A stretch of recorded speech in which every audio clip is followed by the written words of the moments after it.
Hey guys, Josh from Mad Charcoal here. This is my ghetto setup. The ring light so you guys can see what I'm drawing here. Here's my charcoal stuff, painting supplies underneath there. And my reference I'm going to be using to make a commission today. So today I'm going to be showing you guys a little bit of how I go about making an expressive charcoal portrait. Using some of these materials, so like Pastel. With this palette knife with a foam tip, soft palette knife.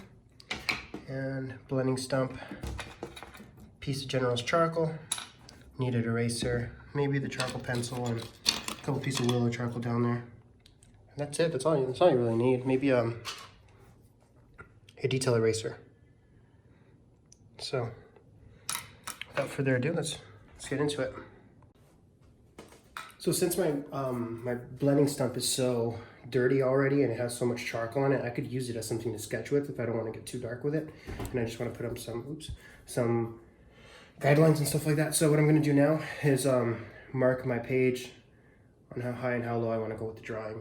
This is a 14 by 17 inch paper. It is Strathmore 400 series drawing paper, about 80 pound I think it is. So I'm going to not go past around there for the top of the drawing, or at least somewhere around there. Just general marks. And then somewhere around here for the bottom of the drawing. It looks like this whole face is kind of tilted this way. So I'm going to do the eye line, or what I think is like a general area of where the eye line might be. And maybe like where the mouth is, kind of like around there. And the axis of the face, which is where the middle of the face is, it's going to be tilted slightly, it looks like, so I'm going to make it tilted like that. And this is just the blending stump so far. I'm going to start adding shadow, blocking in where I see shadows when I squint my eyes when I'm looking at the reference. Squinting your eyes is essential to getting values correct. Now I'm just broadly placing my sections for shadow. You can kind of start seeing already that you're kind of starting to read where things are going to be. I'm not going to be too detailed yet. You want to keep the details for the end, and you want it to be as broad as possible. And keep making marks, keep trying to find where the correct mark should be.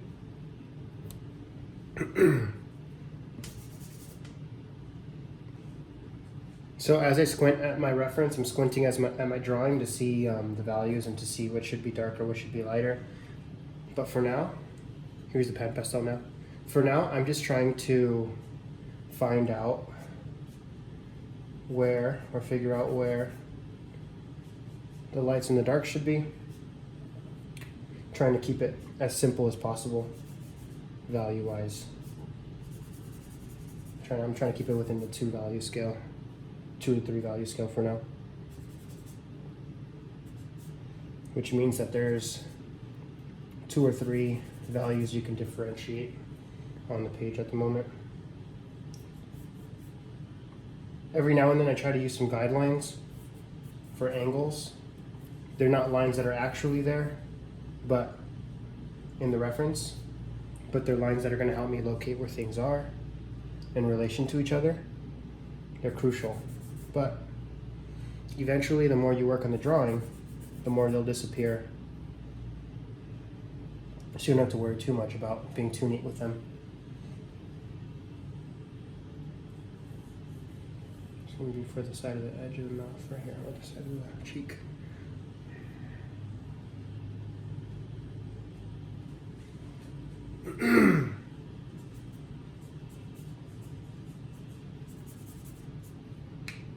Pastel is a really good tool to have for charcoal drawings, in my opinion. I learned it from David Casson, an amazing artist. And when I was younger. And it's just such a good way to put down tone without having to blend too much, and a good foundation to work off of and to develop with charcoal and with even other pastel material. And it's really useful. Of course, you can do this without Pastel. just like you could do it with almost just any piece of charcoal. It just makes it a little easier for me personally.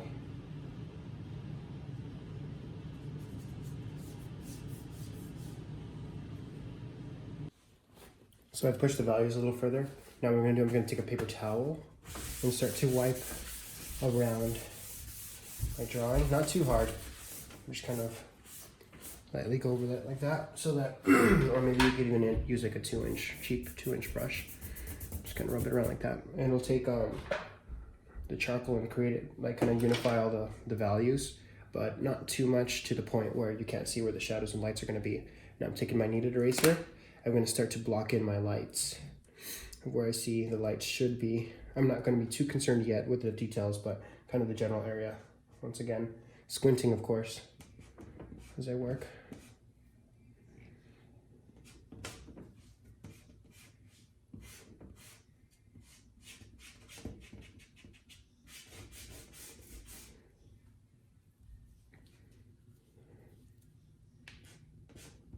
It's really helpful to use the kneaded eraser when you can kind of knead it around and create the shape of the tool you'd like to use. So I like to use kind of like have it at a flat edge here and push it into like a chisel and use this chisel to have a space of value you can work with. In this case, lighter value. So it's not just like lines and like this. You can get into it more with bigger spaces of value.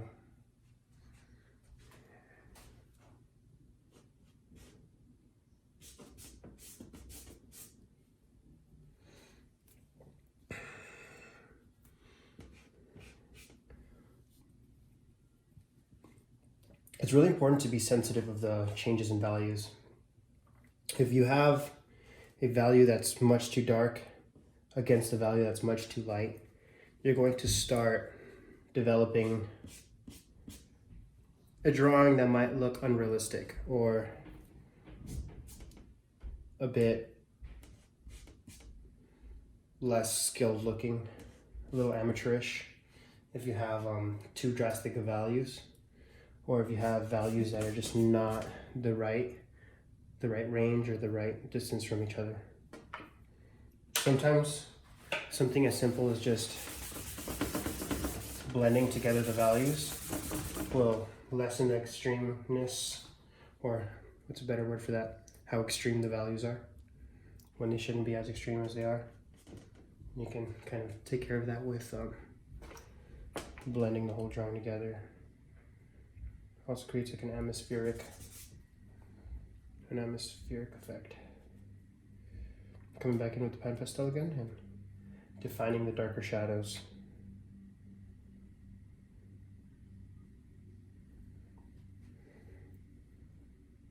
What helps me get the right values is trying to compare logically the darkness of, let's say, this shadow here and the darkness of the mouth looks about the same. So I try to match that.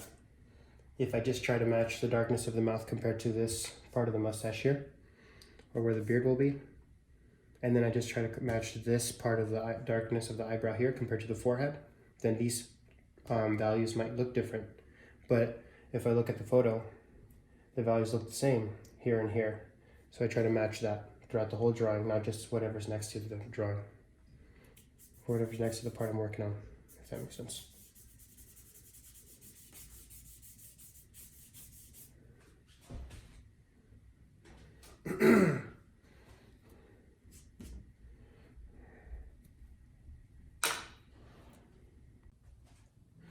I get a lot of questions about how to draw hair or how to draw a specific part or characteristic of the face.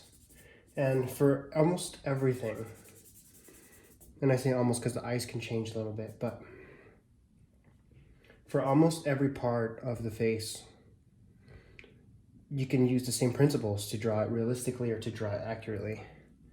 And those principles are value and proportion And so when you are drawing, let's say hair for example, you can't start drawing with the strands of the hair and it come out looking like real hair. You need to start drawing just like you would any other part of the face with the larger, more accurate value. So like a block of darkness,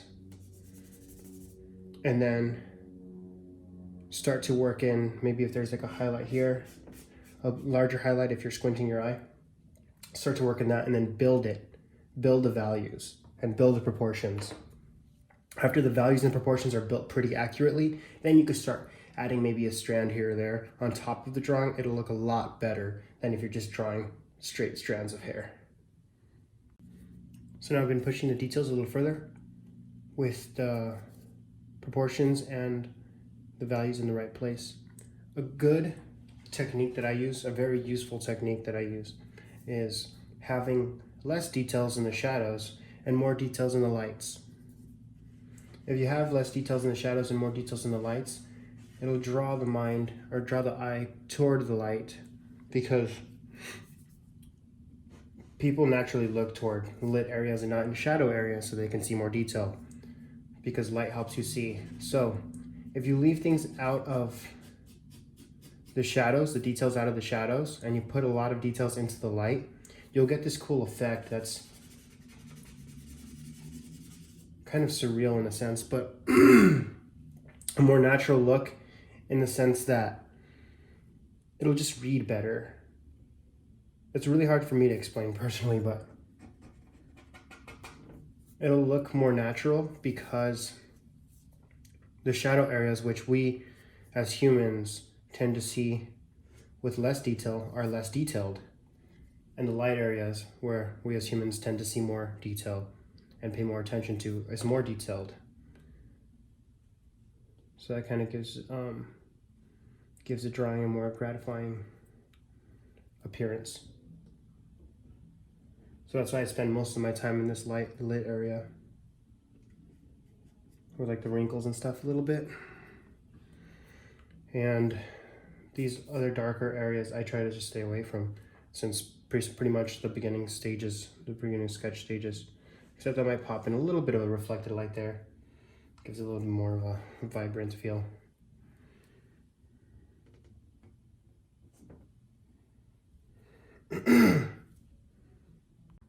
So it turns out I didn't even need to use the small detail eraser and any charcoal pencil or even charcoal chunk. I just used the pan pastel and the blending stump, because I think I didn't need to be too precise on anything.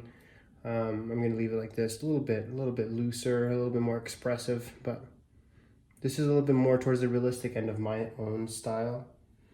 And as you can see, it's still very expressive, still loose, still open-ended.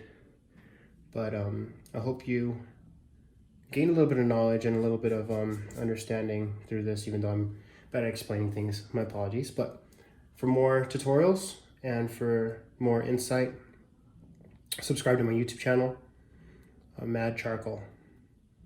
I don't really have many subscribers there, but yeah, here you go. So there it is. Thanks, guys.